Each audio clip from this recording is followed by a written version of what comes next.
BRS chief KCR కు లేఖ రాసిన విషయం వాస్తవమే అని కానీ లేఖ బయటకు రావటం కుట్ర అంటూ ఎమ్మెల్సీ కవిత సంచలన వ్యాఖ్యలు చేశారు. మరి ఏదో లేఖ లీక్ అయిందని చెప్పి గత 2-3 రోజులుగా చాలా హంగామా నడుస్తున్నట్టుగా తెలుస్తా ఉన్నది.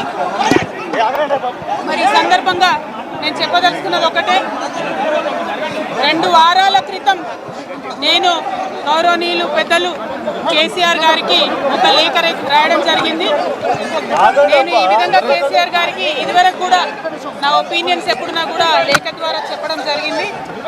అయితే ఈసారి నేను మొన్ననే చెప్తున్నాను, కుట్రలు కుతంత్రాలు జరుగుతూ ఉన్నాయని.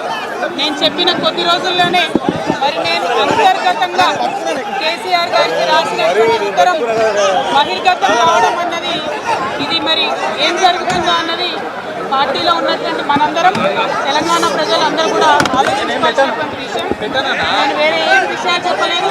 నేను కేవలం పార్టీలో అన్ని స్థాయిలో అనుకుంటున్నటువంటి విషయాలు.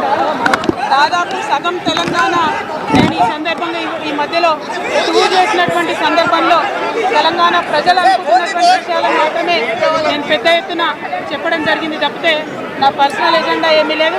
నాకు వ్యక్తిగతంగా ఎవరి మీద ద్వేషం లేదు, ఎవరి మీద ప్రేమ లేదు. కానీ నేను రాసినటువంటి లేఖ